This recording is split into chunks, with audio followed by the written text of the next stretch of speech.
जय हिंद दोस्तों, स्वागत है आपका आपके अपने चैनल स्टडी ब्लास्टर पर और मेरा नाम है दिनेश आर्य। तो यहाँ पर देखिए, रेलवे ग्रुप डी का डॉक्यूमेंट वेरिफिकेशन में कौन कौन से ऐसे डॉक्यूमेंट है जो कि आपको लेकर जाने हैं और किस डॉक्यूमेंट में यहाँ पर अगर कोई गलती हो गई है, कोई नया फॉर्मेट आया है तो उसमें क्या चेंजिंग होगी, साथ ही साथ यहाँ पर कितने रुपए के स्टाम्प पर अगर आपकी कोई गलती हुई है, मान लीजिए आपके नाम में गलती हुई है, आपके फादर नेम में गलती हुई है, मदर नेम में गलती हुई है, एड्रेस में गलती हुई है, तो उसके लिए कितने रुपए का यहां पर एफिडेविट बनाना है, कहां से बनाना है, कितने रुपए का एफिडेविट आपका मान्य होगा, रेलवे कितने रुपए के एफिडेविट को मान्य करेगा, वो सारी चीजें इस वीडियो में डिस्कस करने वाले हैं। साथ ही साथ यहां पर ईबीसी वालों का, यहां पर कई लोगों ने यहां पर ईबीसी यहां पर सेलेक्ट कर दिया था फॉर्म भरते टाइम, तो उसका क्या सॉल्यूशन है, यानी कि गलती से उन्होंने यहां पर ईबीसी सेलेक्ट कर लिया था, तो ईबीसी कहां से बनवाएं और अगर गलती से सेलेक्ट कर लिया तो इसका क्या सॉल्यूशन है, सारी चीजें इस वीडियो में कवर करने वाले हैं। एक से छोटी चीज भी हम इस वीडियो में कवर करने वाले हैं, तो इसीलिए वीडियो को लास्ट तक जरूर देखिएगा। तो यहां देखिए, सबसे पहला जो डॉक्यूमेंट है वो है यहां पर आपकी 10th की मार्कशीट। इस 10th की मार्कशीट के आधार पर ही आपका जो डेट ऑफ बर्थ है वो तय किया जाएगा, यानी कि डेट ऑफ बर्थ के लिए आपका जो मेन आपका बर्थ सर्टिफिकेट होता है वो यहां पर वैलिड नहीं होगा, ये यहां पर आपकी 10th की मार्कशीट के आधार पर किया जाएगा। और आपकी वैकेंसी जो थी वो 10th पर थी, तो 10th की मार्कशीट आपको लेकर जानी है। और ध्यान रखिएगा, आपको जितने भी डॉक्यूमेंट यहां बताए जा रहे हैं सभी डॉक्यूमेंट यहां पर आपको ओरिजिनल तो लेकर जाने ही हैं, यहां पर सभी डॉक्यूमेंट की आपको यहां पर ओरिजिनल डॉक्यूमेंट लेकर जाने हैं। साथ ही साथ यहां पर सभी डॉक्यूमेंट्स, जितने भी डॉक्यूमेंट्स आपको लिस्ट बताई जा रही है, सभी डॉक्यूमेंट्स की दो फोटोकॉपी, ध्यान रखिएगा, दो फोटोकॉपी आपको साथ में लेकर जानी है। और साथ ही साथ आपको 10 अपने लेटेस्ट फोटो भी यहां पर साथ में लेकर जाने हैं।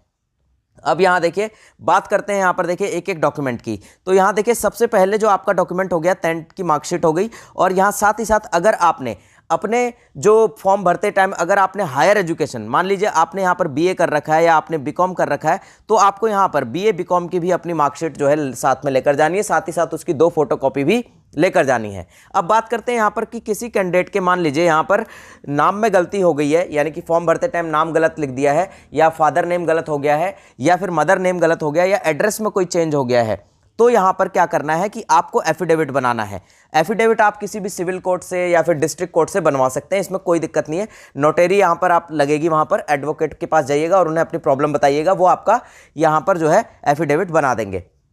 अब ये जो एफिडेविट है ये नॉन जुडिशियल स्टाम्प पर बनता है, तो ध्यान रखिएगा कम से कम आपको यहां पर 50 रुपए के यहां पर नॉन जुडिशियल स्टाम्प पर इसे बनाना है। कई लोग यहां पर 20 रुपए का बना लेते हैं, तो ये यहां पर आपका मान्य नहीं होगा, कम से कम 50 का होगा। चाहे तो आप 100 का भी बनवा सकते हैं, लेकिन 50 का तो आपको कम से कम बनवाना ही पड़ेगा। और यहां देखिए, अगर आपके नेम में गलती हुई है तो उसका अलग एफिडेविट बनेगा, फादर नेम में गलती हुई है तो उसका अलग एफिडेविट बनेगा, साथ ही साथ एड्रेस में गलती हुई है तो उसका अलग एफिडेविट बनेगा। यानी कि ऐसा नहीं है कि आपको यहां पर सभी गलतियों के लिए एक ही यहां पर नॉन जुडिशियल स्टाम्प नहीं बनाना है, जितनी गलतियां हुई हैं उतने आपको स्टाम्प बनवाने हैं। यानी कि अगर एक गलती हुई तो उसका अलग स्टाम्प बनेगा, दूसरी गलती का अलग, तीसरी गलती का यहां पर अलग नॉन जुडिशियल स्टाम्प आपका बनेगा। यानी कि अलग अलग गलती के लिए अलग अलग स्टाम्प आपको बनाने हैं। दूसरा है यहां पर देखिए एनसीवीटी, और जो आपका जो भी यहां पर आईटीआई के थ्रू आपने भरा है, या फिर आपने जो है यहां आप सीसीए कैंडिडेट है तो उसके थ्रू आपने भरा है, एक्ट अप्रेंटिसशिप के थ्रू भरा है, तो वो भी यहां पर आपको शो करनी है। यानी कि वो मार्कशीट भी अपनी आपको यहां पर शो करनी है। आईटीआई के थ्रू भरा है तो आईटीआई की मार्कशीट भी आपको लेकर जानी है, साथ ही साथ उसकी 2 फोटोकॉपी भी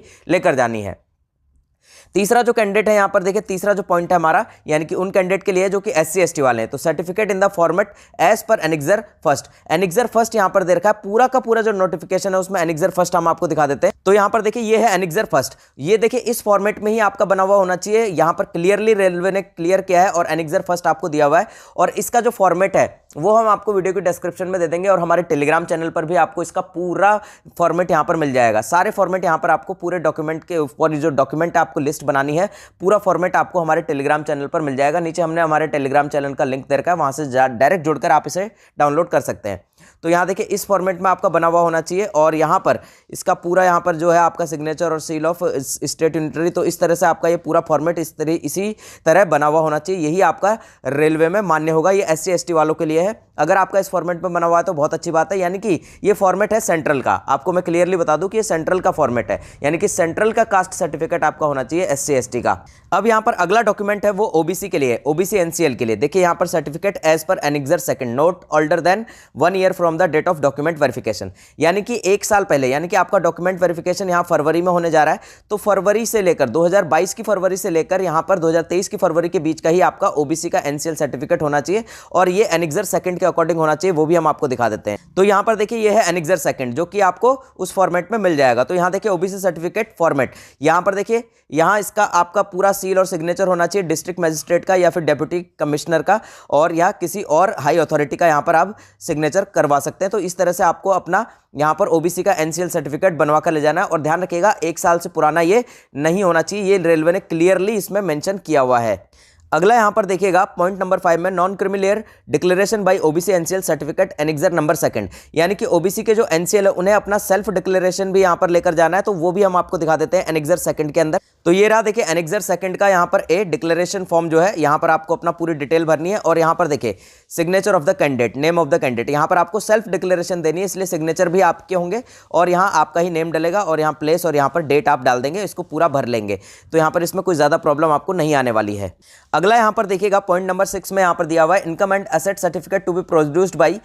इकोनॉमिकल वीकर सेक्शन, यानी कि ये ईडब्ल्यूएस की बात की जा रही है। अब देखिए ईडब्ल्यूएस के लिए यहाँ पर क्लियरली कहा हुआ है कि आपका ईडब्ल्यूएस चाहे पुराना हो या फिर नया हो, यानी कि पहले का बना हुआ हो चाहे अभी बना हुआ हो, वो दोनों ही यहाँ पर रेलवे मान्य करेगा, और एनेक्सर नंबर 3 के अकॉर्डिंग ये आपका बना हुआ होना चाहिए। अब यहाँ पर देखिए इस फॉर्मेट में ये आपका बना होना चाहिए, इस फॉर्मेट को डाउनलोड कर लीजिएगा, और इसे यहाँ पर देखिए signature seal of the office, यानी कि यहाँ पर आप इसे बनवा सकते हैं किसी से भी, यहाँ पर तहसीलदार से, रेवेन्यू ऑफिसर से, डिस्ट्रिक्ट मजिस्ट्रेट से आप इसे बनवा सकते हैं, और प्रॉपरली ये यहाँ पर आपका चलेगा, और ये आपका बना हुआ होना चाहिए। तो ये प्रॉपर आपका ईडब्ल्यूएस सर्टिफिकेट आप बनवा सकते हैं इसी वाले फॉर्मेट में। नेक्स्ट जो हमारा डॉक्यूमेंट है यहाँ पर देखिए income certificate for weighing examination fee for economical backward classes, यानी कि ईबीसी की यहाँ पर बात की जा रही है। अब देखिए ईबीसी वाले में मैं आपको पूरी चीजें समझा देता हूँ। यहाँ पर देखिए ईबीसी जो है, अगर आपने फॉर्म भरते टाइम ईबीसी यहाँ पर गलती से भर दिया है, तो यहाँ पर अब आप क्या करेंगे, तो अब आप ईबीसी का सर्टिफिकेट तो बनवा नहीं सकते, क्योंकि यहाँ पर देखिए ईबीसी का, यहाँ पर जिन लोगों ने यहाँ पर ईबीसी को सेलेक्ट किया था उनकी 500 की बजाय यहाँ पर 250 फीस यहाँ पर उस टाइम पर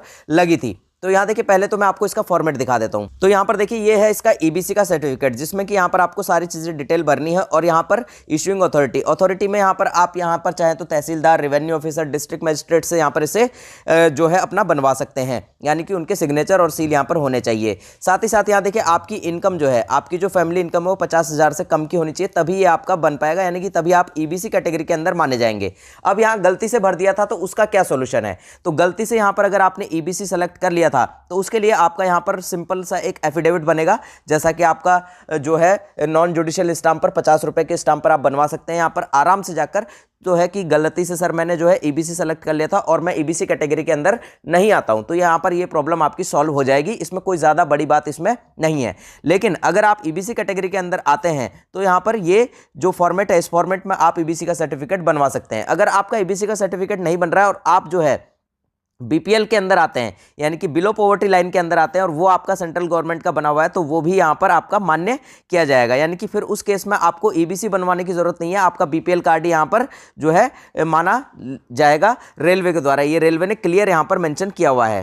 अगला है यहाँ पर देखिए minority community declaration on non judicial stamp as paper annexure 4, यानी कि यहाँ देखिए माइनॉरिटी जिन कैंडिडेट ने भरा था, यानी कि जो कैंडिडेट माइनॉरिटी से आते हैं उन्होंने अगर माइनॉरिटी यहाँ सेलेक्ट किया था तो उनकी फीस यहाँ पर 500 की बजाय 250 लगी थी, तो उनको भी यहाँ पर एनेक्सर 4 के अकॉर्डिंग अपना जो है यहाँ कम्युनिटी डिक्लेरेशन बनवाना है नॉन जुडिशियल स्टाम्प के अंदर। ये भी हम आपको दिखा देते हैं एनेक्सर नंबर। तो यहाँ देखिए ये हो गया उनका डिक्लेरेशन, ये डिक्लेरेशन तो इन्हें खुद ही देनी है, और यहाँ पर जो है आपको नॉन जुडिशियल स्टाम्प भी यहाँ पर इसके साथ लगाना है। ठीक है, यहाँ पर देखिए कैंडिडेट के यहाँ पर सिग्नेचर हो जाएंगे, और यहाँ पर आपका जो है नेम यहाँ पर आप लिख लेंगे, और यहाँ पूरी डिटेल अपने ऊपर भर लेंगे। अगला पॉइंट जो है यहाँ पर 9th नंबर का कि original discharge certificate for ex serviceman, यानी कि एक्स सर्विसमैन जो है अगर आप मान लीजिए कहीं और जॉब करते थे, यानी कि यहाँ पर किसी और गवर्नमेंट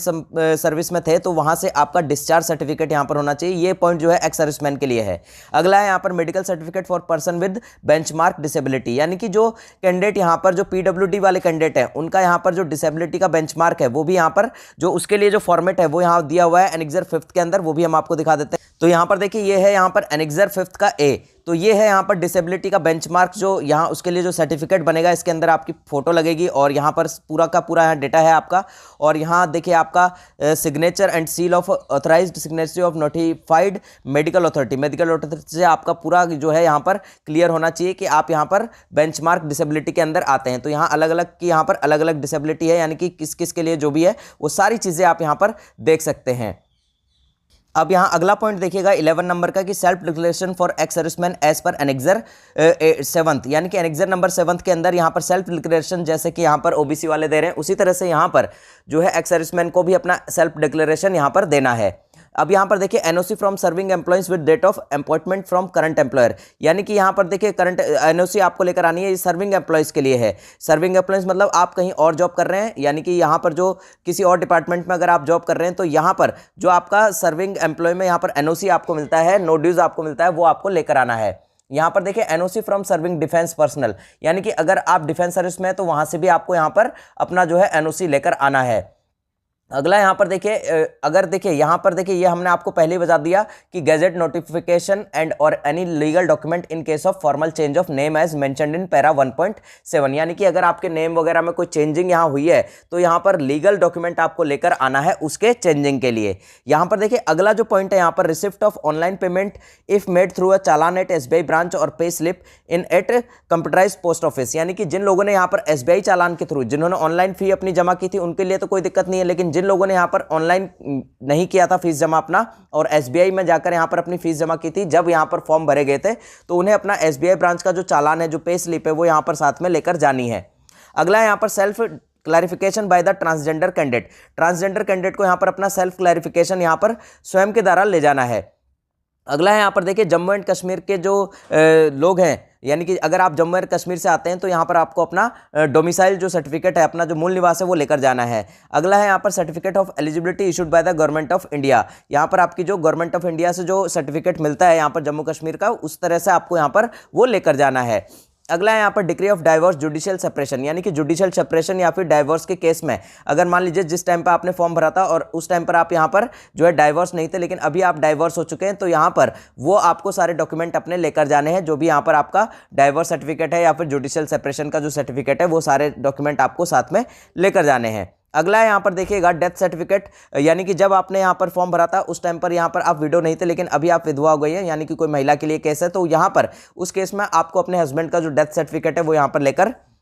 जाना है। इसी तरह से यहाँ पर देखिएगा जो एनओसी है, यहाँ पर ये एक्स सर्विसमैन के लिए 21वां पॉइंट है कि उनको एनओसी यहाँ पर लेकर जानी है। अगर आप किसी और डिपार्टमेंट में है तो यहाँ पर वो आपको वहाँ से अपना एक एनओसी मिलता है, तो वो आपको यहाँ पर लेकर जाना है साथ में। तो ये सभी डॉक्यूमेंट्स थे, जो पूरी डॉक्यूमेंट की लिस्ट थी, जो कि आपको रेलवे ग्रुप डी के डॉक्यूमेंट वेरिफिकेशन के अंदर लेकर जानी है। फिर भी आपका कोई डाउट रह गया हो तो नीचे हमने हमारा इंस्टाग्राम का लिंक दे रखा है, वहाँ से डायरेक्ट जुड़कर आप हमें डीएम भी कर सकते हैं। मिलते हैं अगले वीडियो में, तब तक के लिए जय हिंद, जय भारत।